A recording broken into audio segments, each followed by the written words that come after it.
कि हम तो बना तो सर जाए आई जवानिया के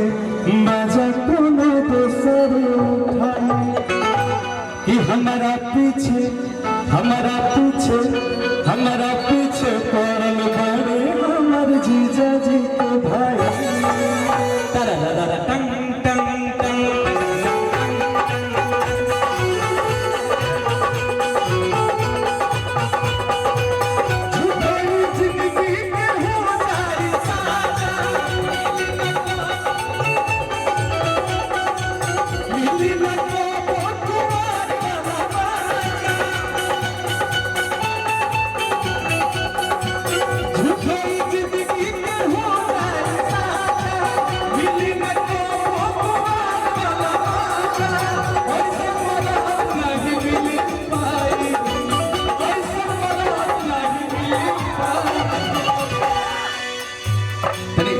भैया एक बार राजा भैया हम चाहते नहीं तू डांस कर दो हम करता नहीं हम हिंगरा साथे करा ये कितना आशिक आदमी है भाई जिसको देखता है उसको बोलता है कि हम इनका नहीं तो चॉइस मेरा अलग है डिफरेंट है ना डिफरेंट तो बात तो साफ चॉइस डिफरेंट है भाई हम नाचम नु तो ताली मत बजे लो हाला कर दिया खाली अरे ठीक बनो मोबाइल में वीडियो आवे के चाहिए कि ताली बजे तो वीडियो कहां से हम के देखबा कहां से वाह मोबाइल में बढ़िया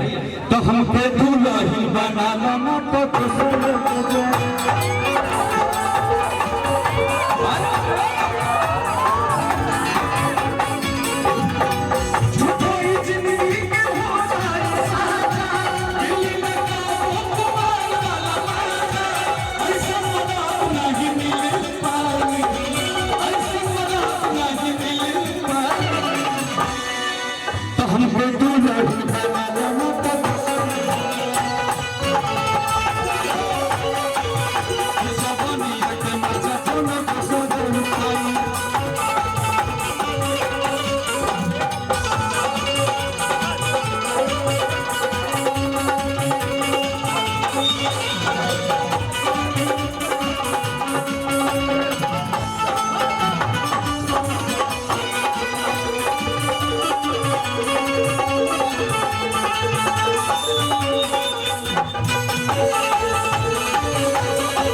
लड़का काला सा हाँ हर की जिंदगी भाग तो हर भाग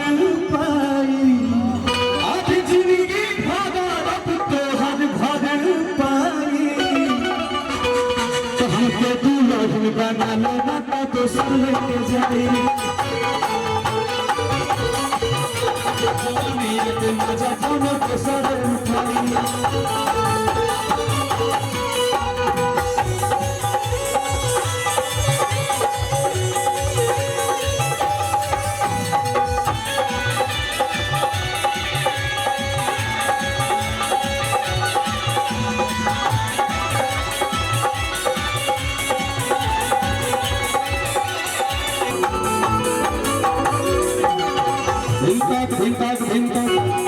अब यही में चुना गीत के आप सब बेपनाह मोहब्बत देनी एगो गीत के और आप सब प्यार देता नहीं अभी हाल फिलहाल में वो गीत आई बा चुना के दुबई में शूट के लिए रहने जा हमने की